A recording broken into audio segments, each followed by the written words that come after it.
Bonjour à tous, chose promise, chose due, je suis dans les temps puisque je vous avais dit que je reviendrai avant une semaine. Yellowstone partie 2. Pourquoi je m'acharne sur Yellowstone? Parce que je vous avais dit que je ferai une communication avec 4 animaux endémiques de Yellowstone, enfin endémiques, qui vivent là-bas pour confirmer ou infirmer tout ce que je vois un petit peu circuler sur Yellowstone. Et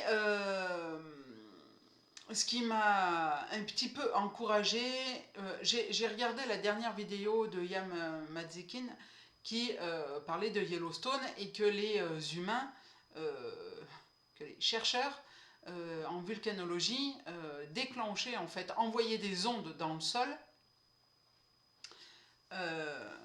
pour voir un peu comment se passait l'activité qui était en dessous le parc, dans le volcan. Pourquoi je vous dis ça? Parce que j'ai fait ce matin, hein, là tout de suite, une communication avec un bison et un ours brun, un ours noir, pardon, un ours noir, et non pas brun, un ours noir, et eh bien le bison va confirmer un peu ce qui a été dit. Alors, celui-ci dit que tout ce que les humains voient sur le défilé sur le net, c'est vrai. C'est-à-dire les vidéos qui montrent les animaux qui partent en troupeau, en masse, qui quittent le parc, ça c'est vrai.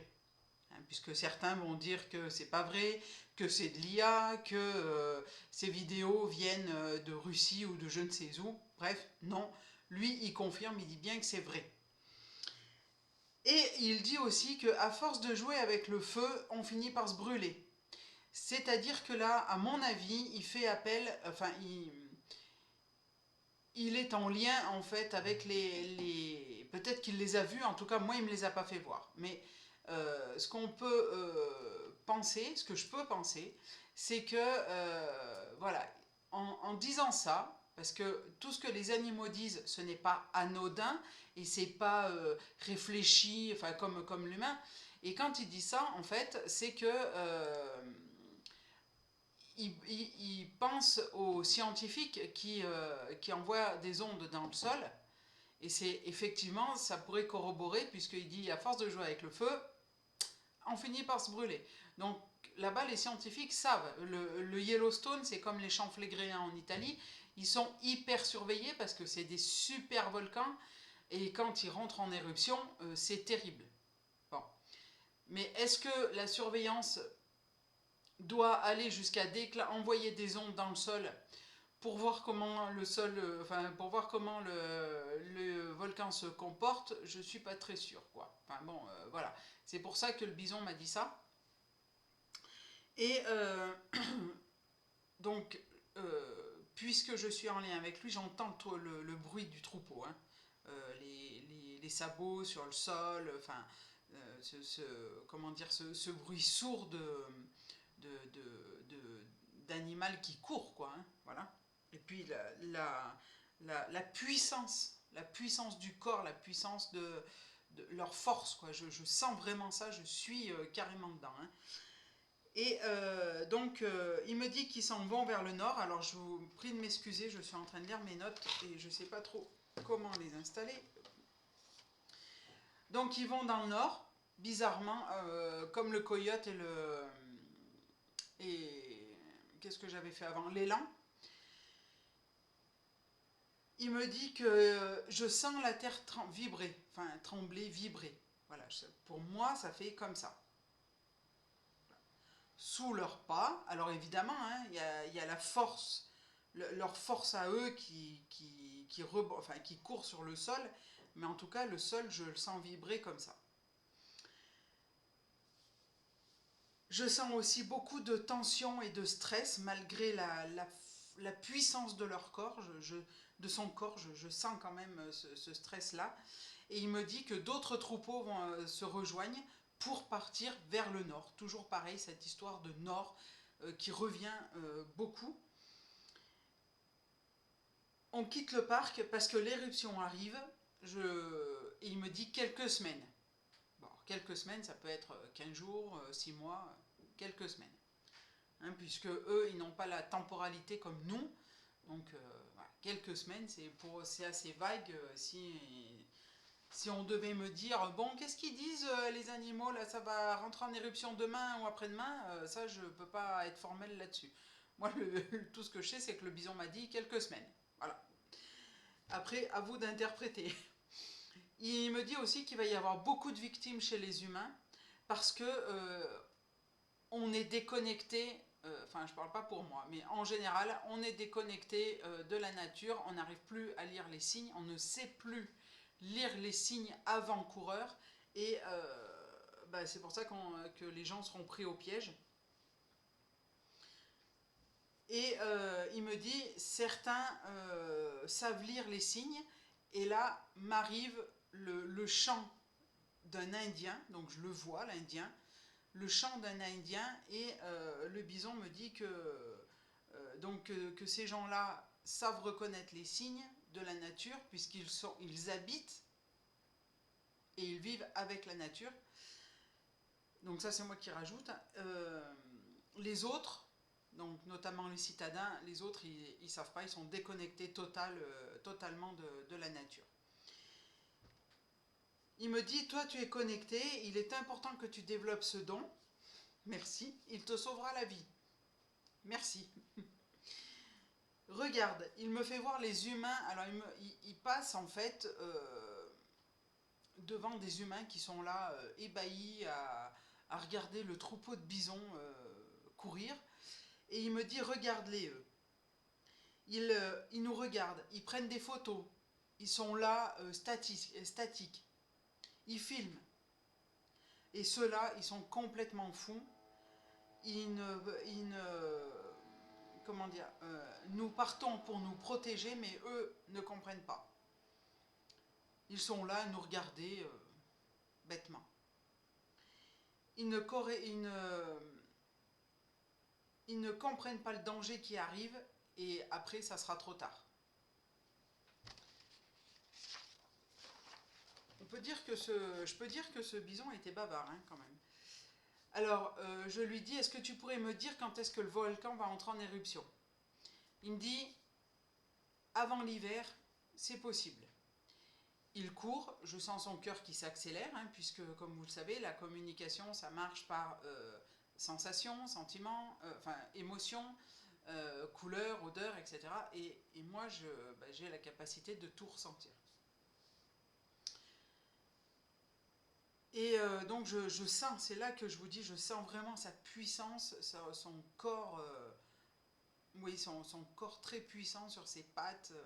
Voilà, malgré tout, il a quand même, on sent que c'est un animal qui a de l'endurance, que oui, son cœur s'accélère, forcément parce qu'il court. Donc comme tout animal, voilà, le cœur va s'accélérer. Mais voilà, on sent quand même que c'est une bête, voilà. Il me dit que l'éruption va être gigantesque, il faut que tu partes aussi. Alors je lui dis, moi je suis protégé, de toute façon je suis dans la 5D, on craint rien. Il me dit, oui c'est vrai, j'oubliais. Après le danger passé, vous allez revenir, donc ça c'est moi qui lui pose la question, et il me dit, tout sera détruit. Alors si on revient, nous reviendrons, mais quand l'herbe aura repoussé. Donc ça veut dire plusieurs mois, voire peut-être années, hein, avant que l'herbe puisse repousser sur les cendres. Voilà. On sait que ça ne se fait pas du jour au lendemain. Alors je lui dis, je te laisse. Voilà, là, il me dit, je te laisse, la route est longue. Je lui dis, ok, bonne route. Et puis, je me mets en connexion avec un ours noir. Alors lui, tout de suite avant vraiment que je parle avec lui, j'ai Frontières canadiennes qui arrive. Il me dit, il me fait voir des forêts avec des sapins, voilà, il marche tranquillement, et il y a même Rocheuse canadienne qui arrive. Nous allons rejoindre les grizzlies. Alors je lui dis, t'as pas peur de te faire attaquer, parce que t'es quand même pas de la même grosseur qu'un grizzly. Et il me dit, alors il me fait voir un grizzly qui est devant, debout sur ses pattes arrière. Je dis, il y a quand même une différence là, hein. Il y a 1 ou 2 mètres de différence, quoi. Il y a 1 mètre, quoi. Et il me dit, j'entends, donc le grizzly est dressé sur ses pattes arrière, j'entends son cri, l'ours noir aussi. Il me dit que c'est un mâle. Ils sont tous les deux des mâles.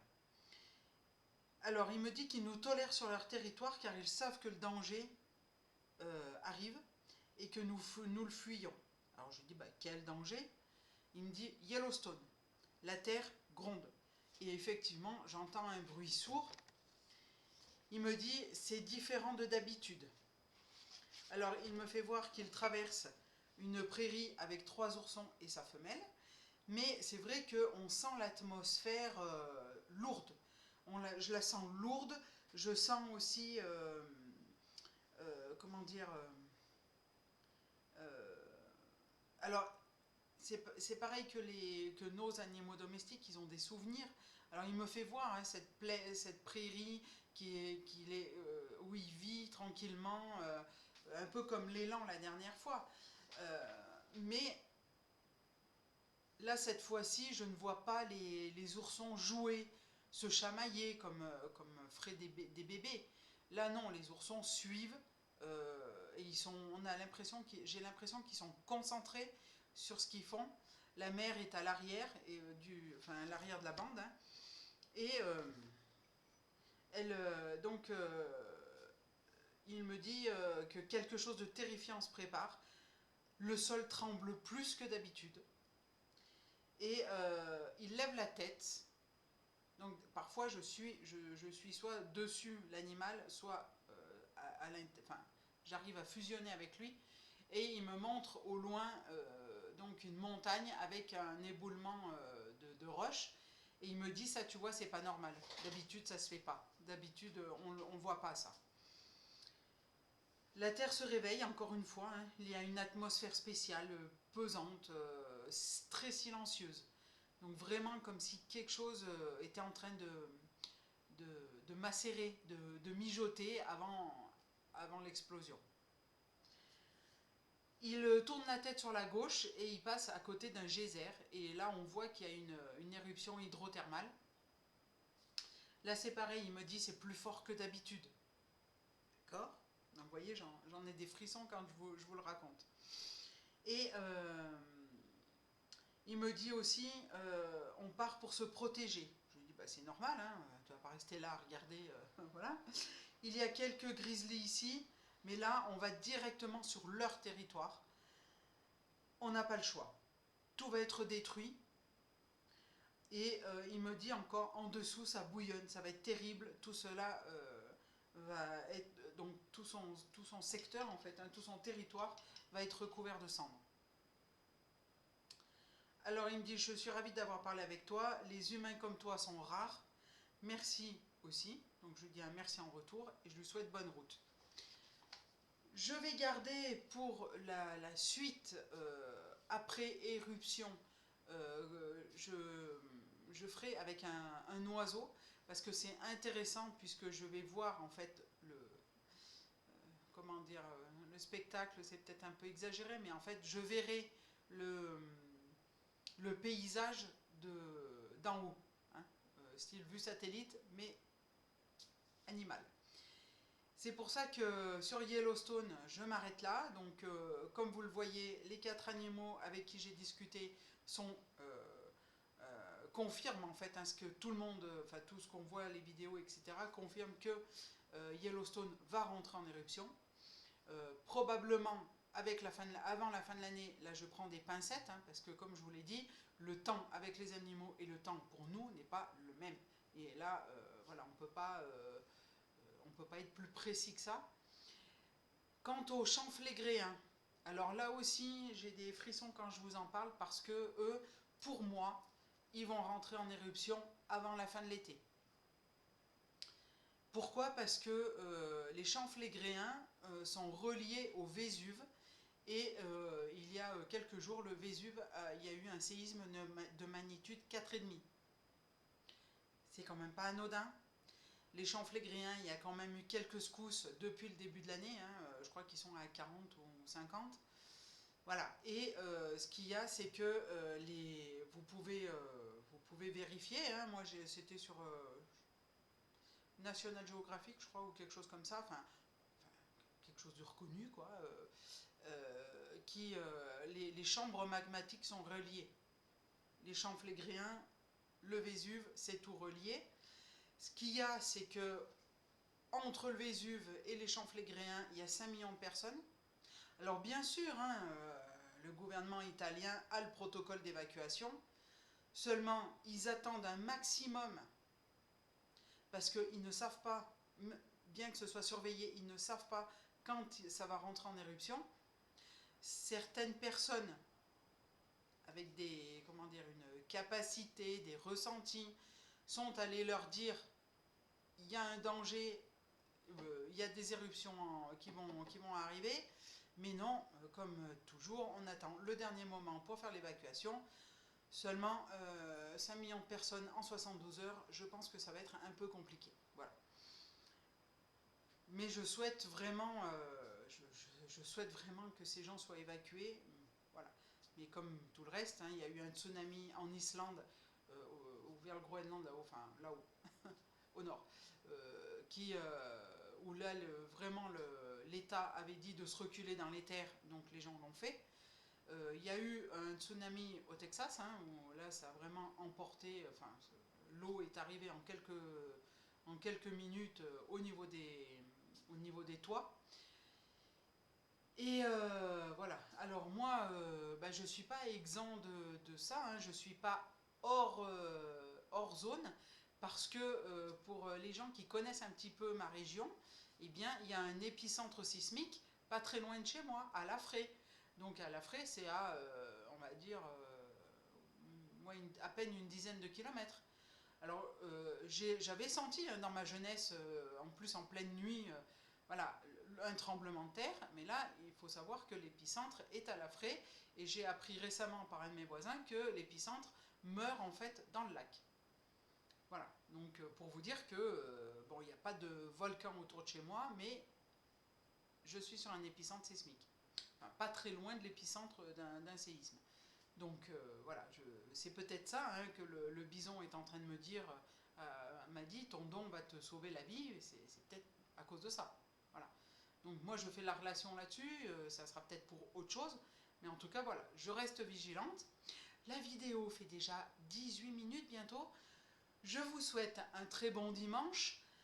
Et puis je vous dis, du coup, pas ce lundi-là, au lundi d'après pour parler d'autre chose, puisque peut-être encore de volcanologie, puisqu'il y a toute la chaîne, comment dire, la chaîne du Pacifique qui se réveille, ce qu'on appelle la chaîne de feu. Donc je vais peut-être encore creuser un peu l'affaire là-dessus, et puis voir avec d'autres animaux dans d'autres pays ce qu'ils en disent, etc.